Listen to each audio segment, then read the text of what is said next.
Hi all, welcome to TNPSC prep simplified. இன்னைக்கு நம்ம பாலிட்டியில் preamble பார்க்க போகிறோம்.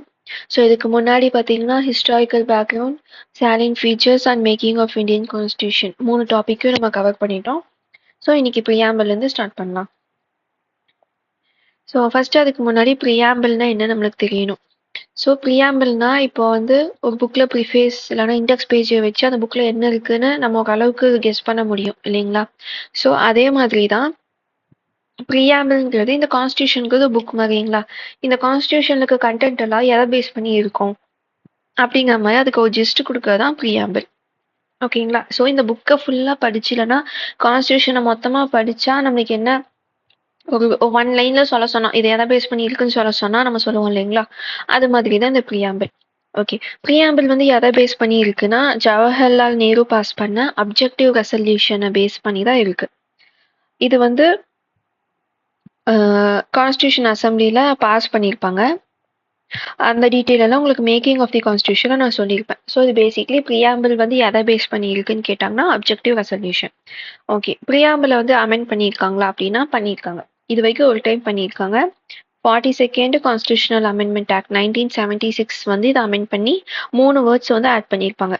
Socialist, secular, integrity. இந்த 3 வேர்ட்ஸும் ஒரிஜினல் கான்ஸ்டிடியூஷன்ல இல்லை. இந்த அமெண்ட்மெண்ட் பண்ணதுக்கு அப்புறமா தான் இந்த 3 வேர்ட்ஸுமே ப்ரியாம்பிள் ஆட் ஆயிருக்கும். ஓகே, ப்ரியாம்பிள்ல என்னதான் இருக்கு அப்படின்னா 4 காம்போனன்ட்ஸ் வந்து இருக்கு. ஃபர்ஸ்ட் வந்து source of authority of the constitution. இப்போ இந்தியாவில் வந்து கான்ஸ்டிடியூஷன் தான் பெருசு, கான்ஸ்டிடியூஷனை மீறி இங்கே எதுவுமே இல்லை. இப்போ ஒரு பார்லிமெண்ட் வந்து ஒரு ரூல் போடுறாங்க அப்படின்னா இல்லை ஒரு லா மேக் பண்ணுறாங்க அப்படின்னா அது வந்து கான்ஸ்டிடியூஷனில் சொல்லியிருக்கிறத வந்து வயலேட் பண்ணக்கூடாது அப்படின்னு நம்ம சொல்கிறோம் இல்லைங்களா. ஸோ இந்தியாவிலேயே அல்டிமேட் இல்லைன்னா சுப்ரீம் பவர் வந்து கான்ஸ்டிடியூஷனுக்கு இருக்கு. ஜுடிஷியரிக்கு மேலே, லெஜிஸ்லேட்டிவ்க்கு மேலே, எல்லாத்துக்கும் மேலே கான்ஸ்டிடியூஷன் தான் அப்படின்னு நம்ம ஏன் எப்படி சொல்கிறோம் அப்படின்னா அதுக்கு அந்த அத்தாரிட்டியை யார் கொடுத்தா அப்படின்னா பீப்புள் தான் கொடுத்துருக்கோம். So we the people of India அப்படின்னு தான் ப்ரியாம்பிள் ஸ்டார்ட் ஆகும். ஸோ அது என்ன மென்ஷன் பண்ண வருது அப்படின்னா கான்ஸ்டிடியூஷன் தான் இந்த கண்ட்ரிலேயே சுப்ரீமான லா, அதுக்கு அந்த அத்தாரிட்டி கொடுத்தது நாங்கள் தான், பீப்புள் ஆஃப் இந்தியா தான் அப்படிங்கிறது தான். அடுத்து nature of Indian state. Okay, இப்போ இந்த கேபிட்டல் எஸ் போட்ட ஸ்டேட் வந்தால் கண்ட்ரின்னு மீனிங். ஓகேங்களா. ஸ்மால் எஸ் போட்டால் அந்த தமிழ்நாடு, கேரளா இப்படி சொல்கிறோம்ல அந்த ஸ்டேட். ஸோ இப்போ இது மீன் பண்ணுறது என்னன்னா இந்தியா கவர்மெண்ட் வந்து எப்படி இருக்கும், நேச்சர் ஆஃப் கவர்மெண்ட் எப்படி இருக்கும்னா sovereign, socialist, secular, democratic and republic. இது இந்த ஆர்டரோட மாறாமல் மைண்ட் வச்சுக்கோங்க. டிஎன்பிசியில் இந்த ஆர்டர் மாறாமல் கேட்பாங்க. ஸோ சாவரின்னா என்ன, நம்ம யார் சொல்றதையும் கேட்டு இந்தியன் கவர்மெண்ட் நடக்க தேவையில்லை. இந்தியன் கவர்மெண்ட் வந்து இந்தியன் பீப்புளுக்கான ரூல்ஸை யாரோட இன்ஃப்ளூயன்ஸும் இல்லாமல் மேக் பண்ணலாம். அதே மாதிரி இந்தியன் சிஸ்டம் வந்து யாரோட காலனியாவும் இல்லை. ஸோ இதுதான் சாவரினோட மீனிங். சோஷியலிஸ்ட் தான் உங்களுக்கு நம்ம கண்ட்ரி வந்து கேபிட்டலிஸ்ட் எக்கனாமி கிடையாது, சோஷியலிஸ்ட் பேட்டர்ன் இருக்கு. செக்யூலர் அப்படின்னா இந்தியாவில் வந்து அஃபிஷியல் ரிலீஜியன் ஒன்று கிடையாது, எல்லா ரிலீஜனுக்கும் ஈக்குவல் வேல்யூ இருக்கு, அதுதான் செக்யூலர். டெமோக்ராட்டிக்னா நம்ம ஓட் பண்ணி அவங்க தான் நம்மளுக்கான லாஸ் எல்லாம் மேக் பண்றாங்க. ஓகேங்களா. ரிப்பப்ளிக் நம்மளுக்கு கிங்கோ குவீனோ கிடையாது, நம்ம எலெக்ட் பண்ணி ஒருத்தவங்க பிரசிடென்ட்னு வச்சிருக்கோம். ஸோ இந்தியா கவர்மெண்ட் எப்படி இருக்கும் அப்படிங்கிறது தான் இது. அடுத்த அப்ஜெக்டிவ், இந்த ப்ரியாம்பிளோட அப்ஜெக்டிவ் என்ன அப்படின்னா இல்லை இந்த கான்ஸ்டியூஷனோட அப்ஜெக்டிவ் என்ன அப்படின்னா justice, liberty, equality and fraternity, இதெல்லாம் தான் அப்ஜெக்டிவ். அடுத்தது டேட், இந்த கான்ஸ்டிடியூஷனை வந்து எப்போ அடாப்ட் பண்ணோம் அப்படிங்கிற டேட். இது 4 தான் ப்ரியாம்பிளில் இருக்கு. ஸோ ப்ரியாம்பிளில் மொத்தம் எத்தனை காம்பனன்ட்ஸ் இருக்கு, 4. அந்த 4ம் இதெல்லாம் தான். ஓகே, இப்போ இதில் இருக்கிற வேர்ட்ஸ் எல்லாத்துக்கும் ஆனால் மீனிங் வந்து நம்ம பார்த்துக்கலாம். இப்போ சாவரின் ஆல்ரெடி ப்ரீவியஸ் ஸ்லைடில் சொன்ன மாதிரி தான் இந்தியா வந்து யாரோட டிபெண்டன்சியோ டொமினியனோ கிடையாது. டொமினியன்னா எப்படி சொல்லலாம்னா ஒரு கண்ட்ரி கீழே, இப்போ யூகேக்கு கீழே பாகிஸ்தான், அதுக்கு கீழே இந்தியா, இப்படி கிடையாது. இந்தியா தனி கண்ட்ரி, பாகிஸ்தான் தனி கண்ட்ரிங்களா. ஸோ இதுதான் டொமினியன் ஸ்டேட்டஸ் இல்லாமல் தனி கண்ட்ரியா இருக்காது.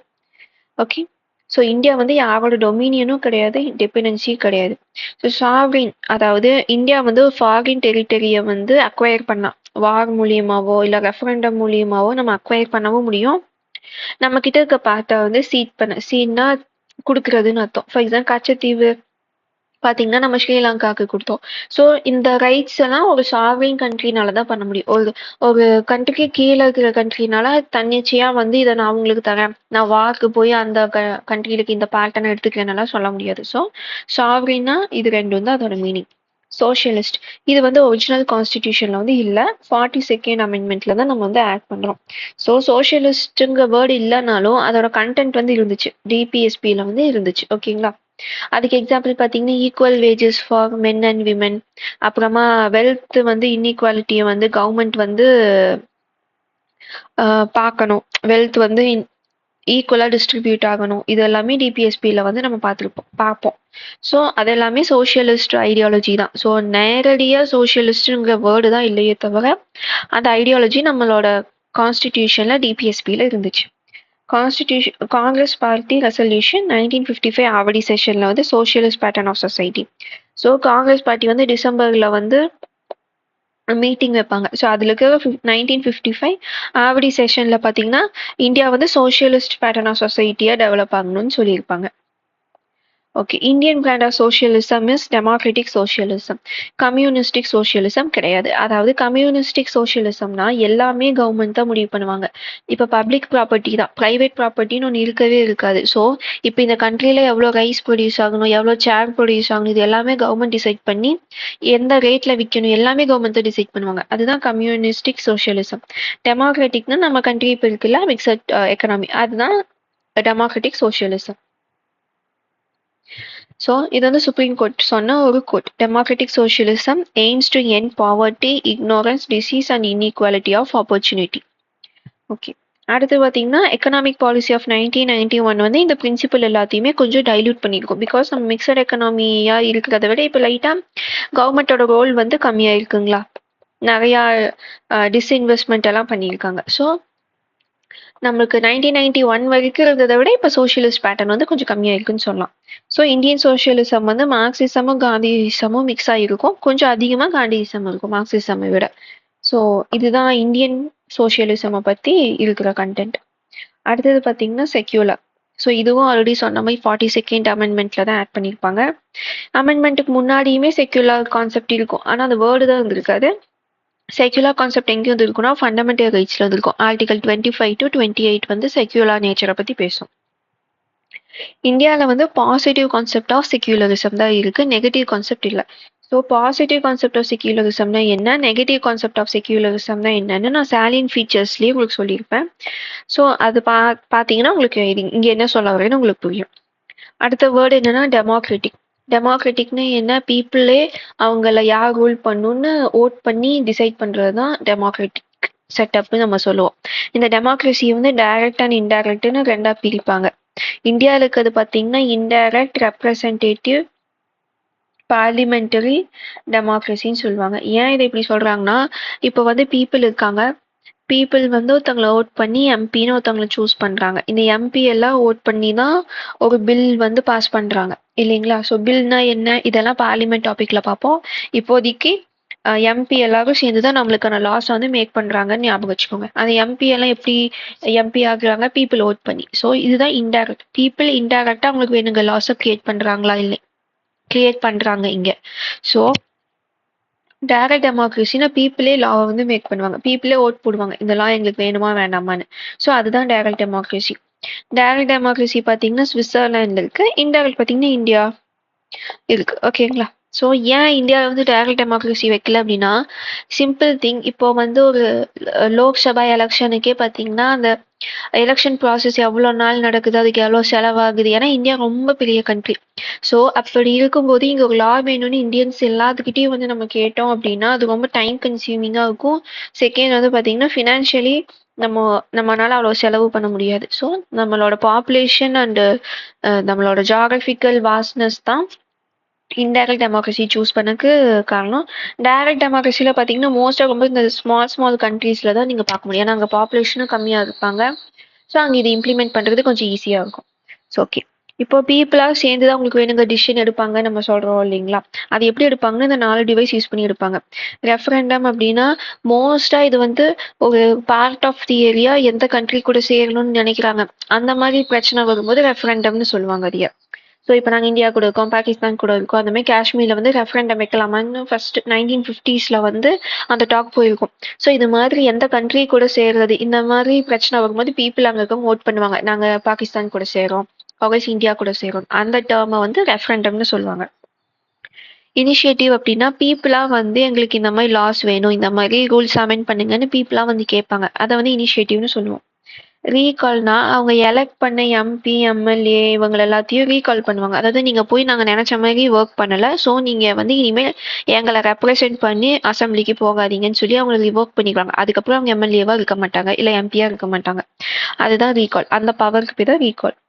பிளெபிசிட்னா இப்ப நான் சொன்னேன் இல்லைங்களா, லா பாஸ் பண்றாங்க அப்படின்னா அந்த லா வேணுமா வேண்டாமா அப்படின்னு ஓட் பண்றதுக்கு பேர் பிளெபிசிட். இப்போ பிளெபிசிட்ல இப்போ ஃபார் எக்ஸாம்பிள் எல்லாரும் சேர்ந்து இந்த லா வேணும்னு நினைச்சாங்கன்னா கண்டிப்பா அந்த லா வரும். இல்ல அந்த பீப்புள் எல்லாம் ஓட் பண்ணி அந்த லா வேண்டாம்னு சொல்றாங்க அப்படின்னா கவர்மெண்ட்னால அந்த லாவை கொண்டு வர முடியாது. ஸோ இதோட எண்ட் ரிசல்ட் வந்து கம்பல்ஷன், அதுபடிதான் நடந்தே ஆகணுங்கிறத பிளெபிசிட்.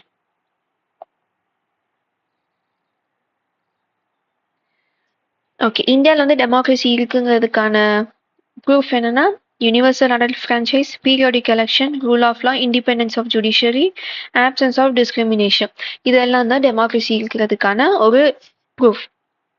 அடுத்தது சுப்ரீம் கோர்ட் 1997 என்ன சொல்லியிருப்பாங்கன்னா, கான்ஸ்டிடியூஷன் வந்து ஒரு ஈக்லட்டரியன் சோஷியல் ஆர்டர் கொண்டு வர்றதுக்கு தான் social, economic and political justice கொடுக்குறாங்க இந்த கண்ட்ரியில் அப்படின்னு சொல்லியிருப்பாங்க. ஸோ இது வந்து ஜஸ்ட் ஒரு சுப்ரீம் கோர்ட் சொன்ன ஒரு வேர்டிக்ட். ஓகேங்களா. ஸோ கான்ஸ்டிடியூஷன் வந்து என்ன நினைக்கிது அப்படின்னா ஒரு ஈக்லட்டரியன் எல்லாருமே ஈக்குவல் அப்படிங்கிற மாதிரி ஒரு சோஷியல் ஆர்டரை வந்து எல்லா சிட்டிசனுக்கும் கொண்டு போகிறதுக்காக தான் இந்த கான்ஸ்டியூஷன் இருக்குன்னு சுப்ரீம் கோர்ட் வந்து சொல்லியிருப்பாங்க. அடுத்தது வேர்டு பார்த்தீங்கன்னா ரிப்பப்ளிக். ஸோ நம்ம கண்ட்ரி பார்த்தீங்கன்னா மொனார்கி கிடையாது, ரிப்பப்ளிக். அதாவது நம்மளுக்கு வந்து பிரசிடென்ட் தான் இருக்காங்களே தவிர கிங்கோ குவீனோ ஹெரிடிட்ரியோ ஒருத்தவங்க கிடையாது. இந்த பிரசிடென்ட் வந்து நம்ம தான் எலெக்ட் பண்ணி அனுப்புவோம். ஸோ அதனால நம்மளுக்கு ரிப்பப்ளிக் கண்ட்ரி நம்ம சொல்கிறோம். Political sovereignty not in single person hand like in monarchy. So ஒரு எப்படி சொல்லலாம்னா ரிப்பப்ளிக்ல என்ன ஒரு ப்ளஸ்னா ஒருத்தங்க கையில ஒரு ஒரு ஃபேமிலி இல்லைன்னா ஒரு ஹெரிடிட்ரியா வரவங்க கையில பொலிட்டிக்கல் சாப்பர்ச்சுனிட்டி கிடையாது. இப்போ ஒரு பில் பாஸ் ஆகுதுன்னா அதுக்கு வந்து நம்ம இன்டைரக்டா எலெக்ட் பண்ண பிரசிடென்ட்டை சைன் பண்றாங்களே தவிர கிங்கோ குவீனோ அவங்க இஷ்டத்துக்கு சைன் பண்ணல. ஓகேங்களா. ஸோ அதுதான் இந்த political opportunity not in a single person hand. ஏன்னா மொனார்கினா அது ஒரு ஃபேமிலி, அவ்வளோதான். அவங்க எந்த எலெக்ஷன் பீப்புள் யாரையுமே ஃபேஸ் பண்ணியிருக்க மாட்டாங்க.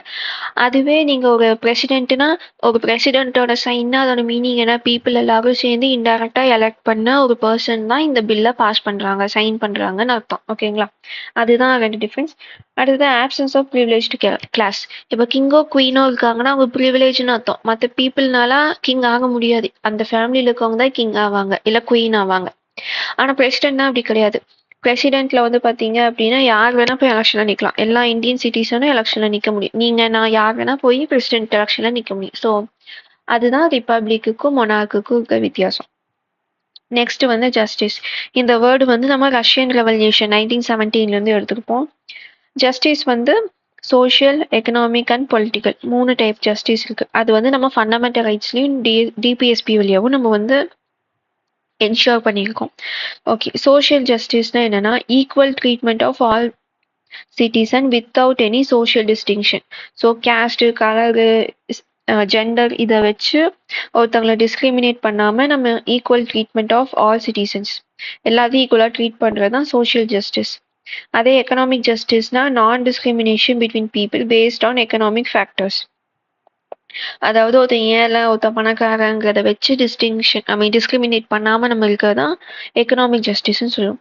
சோஷியலும் எக்கனாமிக் ஜஸ்டிஸும் சேர்ந்தது தான் நம்ம டிஸ்ட்ரிபியூட்டிவ் ஜஸ்டிஸ்ன்னு சொல்லுவோம். ஃபார் எக்ஸாம்பிள், காசு இருந்தால் தான் உங்களுக்கு சொசைட்டியில் most of the time value இருக்கும். சொசைட்டியில் வேல்யூ இருக்கவங்க மோஸ்ட் ஆஃப் தி டைம் பார்த்தீங்கன்னா காசு இருக்கவங்களா இருப்பாங்க. இது ரெண்டுமே இன்டர்டிபெண்ட்டாக இருக்கும். ஸோ அதனால தான் இதை வந்து ரெண்டும் சேர்த்தி இருக்கிறத டிஸ்ட்ரிபியூட்டிவ் ஜஸ்டிஸ்ன்னு நம்ம சொல்கிறோம். ஒன்று இருந்தால் இன்னொன்று தானாக வந்துடும்.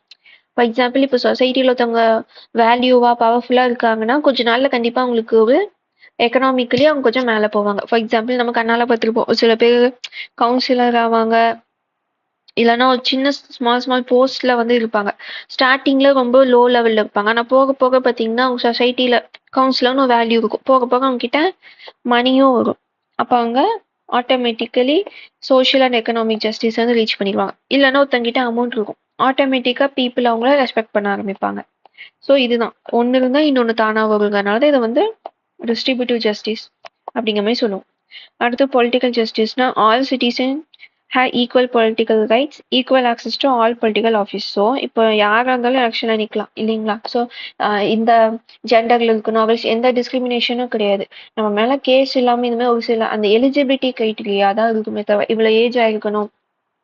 ஸோ தட் இப்போ எப்படி ஓட் போடுறதுக்கு 18 வயசோ அது மாதிரி எம்எல்ஏ ஆகிறதுக்கு இந்த வயசு அந்த மாதிரி பேசிக்கான ரெஸ்ட்ரிக்ஷன் தான் இருக்குமே தவிர டிஸ்கிரிமினேஷன் இருக்காது. ஸோ அதுதான் பொலிட்டிக்கல் ஜஸ்டிஸ். நெக்ஸ்ட் வேர்டு பார்த்தீங்கன்னா லிபர்ட்டி. லிபர்ட்டி அப்படின்னாவே நார்மலாகவே என்ன சொல்லுவோம், லிபர்ட்டி லிபரல் இந்த மீனிங்கில் என்னன்னா ரெஸ்ட்ரிக்ஷன்ஸ் கம்மின்னு அர்த்தம். ஸோ நம்ம இண்டிபெண்டன்ஸ் வாங்கும் போதுமே நம்ம நிறையா ஸ்ட்ரகிளை ஃபேஸ் பண்ணியிருப்போம், நிறையா அப்ரேஷனை வந்து ஃபேஸ் பண்ணியிருப்போம். அதனாலதான் கான்ஸ்டிடியூஷன்ல லிபர்ட்டிங்க வேர்டு வச்சிருப்பாங்க. அதாவது ஃப்ரீடம் வாங்கினதுக்கு அப்புறமா பீப்புளுமே கொஞ்சம் ரெஸ்ட்ரிக்ஷன் இல்லாம இருக்கணும். அதுக்கு நம்ம நினைச்சதெல்லாம் பண்ண முடியுமா? நம்மளோட லிபர்ட்டி வந்து அப்சல்யூட் கிடையாது. அதுக்குன்னு ஒரு குவாலிஃபைடு இருக்கும். மீன் எப்படி சொல்லலாம்னா இப்போ நான் நினைச்சேன் என்ன வேணா பண்ணலாம். இப்போ நான் போய் ஒரு ரோட்ல போய் என் இஷ்டத்துக்கு நான் வந்து ஸ்பீக்கர் வச்சு இது பண்ணலாமா, பாட்டெல்லாம் ப்ளே பண்ணலாமான்னா கிடையாது. ஏன்னா அது அடுத்தவங்களை வந்து டிஸ்டர்ப் பண்ணும். ஸோ அப்சல்யூட்னா நீங்க என்ன வேணா பண்ணலாங்கிறது அப்சல்யூட். ஆனா இந்தியாவில் லிபர்ட்டி வந்து அப்சல்யூட் கிடையாது, அதுக்குன்னு ரெஸ்ட்ரிக்ஷன்ஸ் இருக்கு. ஃபார் எக்ஸாம்பிள் இப்போ வந்து ஒரு பொலிட்டிக்கல் பார்ட்டி இப்போ வந்து ஒரு மீட்டிங் நடத்துறாங்க. எனக்கு லிபர்ட்டி இருக்குன்னு போய் 1000 பேர் 2000 பேர்த்த வச்சு அந்த மீட்டிங் நடத்த முடியுமானா முடியாது. அதுக்கு முன்னாடி அவங்க பெர்மிஷன் வாங்கணும், அதுக்குன்னு அவங்க ப்ரொசீஜர் எல்லாம் ஃபாலோ பண்ணும். ஸோ இதுதான் அப்சல்யூட் இல்லை குவாலிஃபைடுன்னு நம்ம சொல்றது. ஓகேங்களா? இப்போ அப்சல்யூட் லிபர்ட்டியா இருந்தால் என்ன ஆகும்? என்ன வேணா நடக்கும். லா அண்ட் ஆர்டரை வந்து மெயின்டைன் பண்ண முடியாது. இப்போ வந்து ஃபார் எக்ஸாம்பிள் 144 போடுறாங்க அப்படின்னா அந்த கோவிட் டைம்ல நான் போவேன், எனக்கு வந்து லிபர்ட்டி இருக்கு, நான் வெளியே வரத்தான் செய்வேன். இன்கேஸ் நம்மளோட கான்ஸ்டியூஷன் வந்து இது அப்சல்யூட்னு சொல்லியிருந்தாங்கன்னா நம்மள யாருனாலே கொஸ்டின் கேட்டுக்கவே முடியாது. அப்போ அது எவ்வளோ பெரிய இஷ்யூ ஆயிருக்கும். ஸோ லிபர்ட்டிங்கிறது நம்மளுக்கு கொடுத்துருக்காங்க, பட் அப்சல்யூட் கிடையாது, குவாலிஃபை. ஓகேங்களா? இது எங்கேருந்து எடுத்ததுன்னா பிரெஞ்சு ரெவல்யூஷன்லேருந்து எடுத்தது. ப்ரியாம்பிள்ல வந்து இந்த லிபர்ட்டி கொடுத்துருக்காங்க, liberty of thought, expression, belief, faith, worship. So இதுவுமே உங்களுக்கு ப்ரிலிம்ஸ்ல சாய்ஸ்ல கேட்க சான்ஸ் இருக்கு. ஸோ இதுவும் என்னன்னு பார்த்து வச்சுக்கோங்க. Liberty of thought, expression, belief, faith and worship. Next word பார்த்தீங்கன்னா ஈக்குவாலிட்டி. இந்த பிரெஞ்சு ரெவல்யூஷன்ல இருந்து எடுத்தது என்னன்னா லிபர்ட்டி, ஈக்குவாலிட்டி அண்ட் ஃப்ராட்டர்னிட்டி. இந்த 3 வேர்டுமே பிரெஞ்சு ரெவல்யூஷன்ல இருந்து எடுத்திருப்பாங்க. ஜஸ்டிஸ்ங்கிறது ரஷ்யன் ரெவல்யூஷன்ல இருந்து எடுத்திருப்பாங்க. ஈக்குவாலிட்டினா அந்த நேம் சொல்றதுலயே உங்களுக்கு தெரியும், ஆப்சன்ஸ் ஆஃப் ஸ்பெஷல் ப்ரிவிலேஜ். எல்லாருமே ஈக்குவல் நம்ம சொல்றோம் இல்லைங்களா? அதுதான் ஈக்குவாலிட்டி, எந்த டிஸ்கிரிமினேஷன் இல்லாமல் இருக்காது. இது வந்து civic equality, political equality, economic ஈக்குவாலிட்டின்னு இருக்கு. சிவிக் ஆர்எல்ஸ் சோஷியல் ஈக்குவாலிட்டின்னு கூட நம்ம சொல்லலாம். ஸோ இது எதுலெல்லாம் சொல்றாங்கன்னா ஆர்டிகல் 14, 15, 16, 17, 18 இது எல்லாமே social equality or civic equality பத்தி பேசுது. ஓகேங்களா? ஸோ இது வந்து அந்த டாபிக் அந்த ஆர்டிக்கல் எக்ஸ்பிளைன் பண்ணும்போது புரியும். பேசிக்லி உங்களை வந்து எதுலையும் டிஸ்கிரிமினேட் பண்ணாமல் ஈக்குவலாக ட்ரீட் பண்ணுறது தான் இந்த சிவிக் ஈக்குவாலிட்டி. ரைட் டு ஈக்குவாலிட்டின்னு சொல்கிறோம்ல, அதுதான் இது கீழே வரும். அடுத்து political equality. So no person is to be declared ineligible for inclusion in electoral rolls on grounds of religion, race, caste or sex. Article 325. So Article 325 326 political equality பற்றி பேசுது. Article 325 என்ன சொல்லுதுன்னா உங்களோட செக்ஸ் வச்சோ, கேஸ்ட் வச்சோ, religion வச்சோ உங்கள் பேரை வந்து எலக்டோரல் ரோலில் வந்து ஆட் பண்ண முடியாதுன்னு சொல்லுது. ஸோ பேசிக்லி ஓட்டு போடுற உரிமை எல்லாத்துக்கும் இருக்குன்னு சொல்கிறது தான் article 325. Election to Lok Sabha and state assemblies to be based on adult suffrage. So இதுதான் right to vote. So உங்களுக்கு ஏஜ் 18க்கு மேலே இருந்தாவே ஓட்டு போடுறதுக்கான ரைட்ஸ் உங்களுக்கு இருக்குன்னு சொல்றதான் 326. ஸோ ஆர்டிகல் 325, 326 பொலிட்டிக்கல் ஈக்குவாலிட்டி பற்றி பேசுது. பேசிக்லி உங்களோட ஓட்டிங் ரைட்ஸை பற்றி பேசுது. எலக்டோரல் ரோல்ஸில் உங்கள் நேம்ஸ் ஆட் பண்ணுறது 325, ஓட் போடுறது ஆக்சுவல் ஓட்டிங்கை பற்றி பேசுறது 326. எக்கனாமிக் ஈக்குவாலிட்டி பார்த்தீங்கன்னா டைரக்டிவ் பிரின்சிபல்ஸ் ஆஃப் ஸ்டேட் பாலிசியில் இருக்கும். ஆர்டிகல் 39 பார்த்தீங்கன்னா மென் அண்ட் விமனுக்கு equal right on livelihood and equal pay for work. So இது வந்து எக்கனாமிக் ஈக்குவாலிட்டிங்களா? ஸோ மேல் ஃபீமேல்னு டிஸ்கிரிமினேட் பண்ணாமல் 2 பேர் ஒரே வேலை பார்த்தாங்கன்னா ஒரே வேஜஸ் தான் தரணும் அப்படின்னு சொல்கிறது தான் எக்கனாமிக் ஈக்குவாலிட்டி. இது வந்து டிபிஎஸ்பியில் இருக்கு. அடுத்தது ஃப்ராட்டர்னிட்டி. ஃப்ரெட்டர்னிட்டினாவே பிரதர்ஹுட்னு அர்த்தம். இது வந்து உங்களுக்கு ஃபண்டமெண்டல் டியூட்டிஸ்லையும் கொடுத்துருக்காங்க. ஆர்டிகல் 51 ஏஇல promote harmony and spirit of common brotherhood. Fraternity வந்து 2 திங்ஸை வந்து என்ஷூர் பண்ணணும். ஒன்று வந்து டிக்னிட்டி ஆஃப் இண்டிவிஜுவல்ஸ், அடுத்தது unity and integrity of nation. இதில் தான் இன்டெகிரிட்டிங்கிற வேர்டு வந்து 42nd அமெண்ட்மெண்ட் ஆக்டில் ஆட் பண்ணியிருப்பாங்க. ஸோ ஃப்ரெட்டர்னிட்டினா ஒரு பிரதர்ஹுட் சென்ஸ் இருக்கணும். ஐ மீன் அதுதான் அதோட மீனிங், எக்ஸாக்ட் மீனிங். ஃப்ரெட்டர்னிட்டி எதுக்குன்னா 2 விஷயத்துக்காக. ஒன்று வந்து டிக்னிட்டி. இப்போ நீங்கள் இன்னொருத்தவங்களை வந்து பிரதராக பார்க்குறீங்க, ஒரு சிப்ளிங்காக பார்க்குறீங்கன்னா தான் அவங்களுக்கான வேல்யூ நீங்கள் கொடுப்பீங்க. செகண்ட் வந்து பார்த்தீங்கன்னா யூனிட்டி அண்ட் இன்டிகிரிட்டி. அப்பதான் உங்களுக்கு வந்து ஒரு யூனிட்டி இருக்கும் பீப்புளுக்குள்ள. ஸோ ஃப்ரெட்டர்னிட்டி வந்து 2 திங்ஸ்க்காக இருக்கு. ஒன்று வந்து டிக்னிட்டி ஆஃப் தி இண்டிவிஜுவல். இன்னொருத்தவங்க நீங்கள் சிப்ளிங்காக பார்த்தீங்கன்னா தான் அவங்கள நீங்கள் மட்டம் தட்ட மாட்டீங்கன்னு, இல்லைன்னா அவங்களுக்கு அவங்களையும் நீங்கள் ஒரு ஈக்குவலாக பார்க்க ட்ரை பண்ணுவீங்க. ஸோ பேசிக்லி ஃப்ரெட்டர்னிட்டி வந்து டிக்னிட்டி ஆஃப் தி இண்டிவிஜுவல்ஸ்க்கும் இன்டெகிரிட்டி ஆஃப் தி நேஷனுக்கும் ஹெல்ப் பண்ணுது. Okay. K.M. Munshi, a member of the drafting committee, dignity of the individual signifies that the Constitution not only ensures material betterment and maintain a democratic setup, but that it also recognizes that the personality of every individual is sacred. So constitution வந்து ஒரு country எப்படி இருக்கணும் அப்படின்னு சொல்றதை தாண்டி individual பீப்புளோட பர்சனாலிட்டியும் இம்பார்ட்டன்ட்டுங்கிறதுக்காக தான் இந்த வேர்டெல்லாம் வச்சிருக்கிறதா K.M. Munshi வந்து சொல்றாரு. Okay. Unity and integrity of nation embraces both physiological and territorial dimension of national integration. Unity and இன்டெகிரிட்டினா நம்ம கண்ட்ரி போனா இருக்கும்ல, இந்த ஸ்டேட் எல்லாம் தனியா, இப்போ பஞ்சாப் தனியா போகணும், காலிஸ்தான் கேட்குறாங்க. நார்த் ஈஸ்ட்ல பார்த்தீங்கன்னா நாகாலாந்து தனியா போகணும்னு கேட்குறாங்க. ஸோ இது மாதிரிலாம் இல்லாமல் நம்ம டெரிட்டரி வைஸும் ஒன்றா இருக்கணும், சைக்கலாஜிக்கலாகவும் நம்ம எல்லாம் இந்தியன்ஸ் அப்படிங்கிற ஃபீல் வரணும் அப்படிங்கிறதுக்கு தான் ஃப்ரெட்டர்னிட்டிங்கிற வேர்டு. அதனால தான் ஆர்டிகல் 1ல வந்து நம்மளை யூனியன் ஆஃப் ஸ்டேட்டுன்னு சொல்லியிருப்பாங்க. ஸோ அதோட மீனிங் என்னன்னா, எந்த ஸ்டேட்டுக்குமே நம்ம யூனியனை விட்டு போக ரைட்ஸ் கிடையாது. அது வந்து நம்மளோட யூனிட்டி அண்ட் இன்டெகிரிட்டி வந்து காட்டுறதுக்கு தான் ஆர்டிகல் 1ல நம்மளை யூனியன் ஆஃப் ஸ்டேட்டுன்னு சொல்லியிருப்பாங்க. ஸோ ஃப்ரெட்டர்னிட்டி தான் நம்மளோட இண்டிவிஜுவல் டிக்னிட்டியும் மெயின்டைன் பண்ணும், யூனிட்டி அண்ட் இன்டெகிரிட்டியும் மெயின்டைன் பண்ணும். ஓகே. ப்ரியாம்பிள் வந்து எதுக்கு தான் இருக்கு அப்படின்னா, ஃபிலாசபி அண்ட் வேல்யூஸ். நம்ம கான்ஸ்டியூஷன் கிரியேட் பண்ணும்போது நம்ம கண்ட்ரி எந்த ஃபிலாசபி வேல்யூஸை வந்து அப்ஹெல்ப் பண்ணணும் அப்படிங்கிறத நம்ம ப்ரியாம்பிள் பார்த்தாவே தெரியும். Next vision and aspiration. So நம்ம கண்ட்ரியோட ஃபவுண்டிங் ஃபாதர்ஸோட விஷன் அண்ட் ஆஸ்பிரேஷன்ஸை நம்மளோட ப்ரியாம்பிளை பார்க்கும்போதே நம்மளுக்கு தெரியும். நெக்ஸ்ட் பார்த்தீங்கன்னா, இது வந்து கொஞ்சம் டிஎன்பிசியில் அடிக்கடி இந்த மாதிரி கொஸ்டின்ஸை வந்து கேட்பாங்க. ப்ரியாம்பிளை வந்து horoscope of our sovereign democratic ரிப்பப்ளிக்னு சொன்னது யாரு, அதே மாதிரி கீ டு தி கான்ஸ்டியூஷன் சொன்னது யாரு, சோல் ஆஃப் தி கான்ஸ்டியூஷன் சொன்னது யாருன்னு கேட்பாங்க. இதுல வந்து சொல்லித்தரதுக்கு ஒன்றும் இல்லை, ஜஸ்ட் யார் யாரு ப்ரியாம்பிள் என்னென்னு சொன்னாங்கன்னு நான் கொடுத்துருக்கேன். இது ஜஸ்ட் நீங்க நோட்ஸ் படிக்கும்போது நீங்க ரிவைஸ் பண்ணிக்கோங்க. ஓகேங்களா? ஓகே. நெக்ஸ்ட் வந்து பார்த்தீங்கன்னா, இப்போ ப்ரியாம்பிள் வந்து கான்ஸ்டியூஷனை பற்றி சொல்லுது, அதோட ஜிஸ்ட்டை கொடுக்குதுன்னு நான் சொல்லியிருக்கேன். இப்போ ப்ரியாம்பிள் வந்து கான்ஸ்டியூஷனோட பார்ட்டா இல்லை அது தனியா அப்படிங்கிற கொஸ்டின் வந்து வருது. அப்போ பெர்பாரி யூனியன் கேஸ் 1960ல நடக்குது. அந்த கேஸ்ல என்ன சொல்றாங்கன்னா, ப்ரியாம்பிள் வந்து கான்ஸ்டியூஷனோட பார்ட்டே கிடையாது, அதுக்கு எந்த ஒரு லீகல் சாங்ஷனும் கிடையாதுன்னு சொல்லியிருப்பாங்க. அதுவே பார்த்தீங்கன்னா 1973ல கேசவநந்தா பாதி கேஸ் வந்து நடக்கும். அந்த கேஸ்ல என்ன சொல்லியிருப்பாங்க அப்படின்னா, ப்ரியாம்பிள் வந்து பார்ட் ஆஃப் தி கான்ஸ்டியூஷன் தான், இதை வந்து கான்ஸ்டியூஷன் இன்டரப்ட் பண்ணும்போது நம்ம இதையும் வச்சுக்கணும். ஃபார் எக்ஸாம்பிள் கான்ஸ்டியூஷனுக்குள்ள இருக்கிற ஒரு ஆர்டிகல் நம்ம படிக்கும்போது எங்கேயாச்சும் அது என்ன சொல்ல வருதுன்னு நம்மளுக்கு புரியலன்னா ப்ரியாம்பிளை வந்து படிச்சு பார்த்துட்டு போனோம்னா ப்ரியாம்பிளை வச்சு அதை வந்து இன்டரப்ட் பண்ணணும்னு சொல்றாங்க. ஸோ ப்ரியாம்பிளோட வேல்யூஸுக்கு தகுந்த மாதிரி நம்ம அதை இன்டரப்ட் பண்ணணும். அதுக்கு நம்மளுக்கு ப்ரியாம்பிள் வந்து வேணும். ப்ரியாம்பிள் வந்து கான்ஸ்டியூஷனோட பார்ட்டுன்னு சொன்னது வந்து கேசவநந்தா பாரதி கேஸ். அதே எல்ஐசி கேஸ் ஆஃப் இந்தியா 1995ல என்ன சொல்லுவாங்கன்னா, திரும்பவும் சொல்லியிருப்பாங்க, ப்ரியாம்பிள் வந்து கான்ஸ்டியூஷனோட பார்ட் தான், இன்டீகிரல் பார்ட்னா important part of the constitution சொல்லியிருப்பாங்க. ஓகேங்களா? இப்போ கான்ஸ்டியூஷன்ல எனாக்ட் பண்ணதுக்கு அப்புறமா தான் ப்ரியாம்பிள் வந்து எனாக்ட் பண்ணியிருப்பாங்க. ஓகேங்களா? ஸோ ஃபர்ஸ்ட் கான்ஸ்டியூஷன் வந்து எனாக்ட் பண்ணிட்டு செகண்டா தான் ப்ரியாம்பிளை வந்து எனாக்ட் பண்ணியிருப்பாங்க டு என்ஷூர் இட் கன்ஃபார்மிட்டி. அதாவது எப்படி சொல்லலாம், எப்படின்னா இந்த புக்கெல்லாம் எழுதிட்டு நம்ம சைன் போடுற மாதிரின்னு வச்சுக்கோங்களேன். இந்த கான்ஸ்டியூஷனெல்லாம் எனாக்ட் பண்ணிட்டு இந்த கான்ஸ்டியூஷன் என்ன சொல்ல வருதுன்னா அப்படின்னா சம்மதியுமே ப்ரியாம்பிளை எனாக்ட் பண்ணியிருக்காங்க. ஓகேங்களா?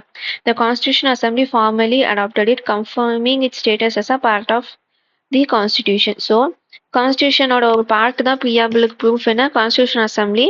நம்ம இப்போ ஆர்டிகல் 1 படிக்கிறோம் இல்லைங்களா, அதை எப்படி எனாக்ட் பண்ணாங்களோ அதே ப்ரொசீஜரில் தான் ப்ரியாம்பிளே எனாக்ட் பண்ணியிருப்பாங்க. அதனால தான் அதை நம்ம பார்ட் ஆஃப் தி கான்ஸ்டியூஷன் சொல்கிறோம், தனியாக ஒன்றா பார்க்காம. ஓகே, இப்போ கான்ஸ்டியூஷனோட பார்ட்டுன்னு சொல்லிட்டோம். அதுக்கு ஏதாச்சும் லெஜிஸ்லேட்டிவ் பவர் இருக்குன்னா இல்லை. இப்போ ப்ரியாம்பிளை வச்சு ஏதாச்சும் பவர் லெஜிஸ்லேச்சருக்கு, பார்லிமெண்ட்டுக்கோ, ஸ்டேட்டுக்கோ வருதானா கிடையாது.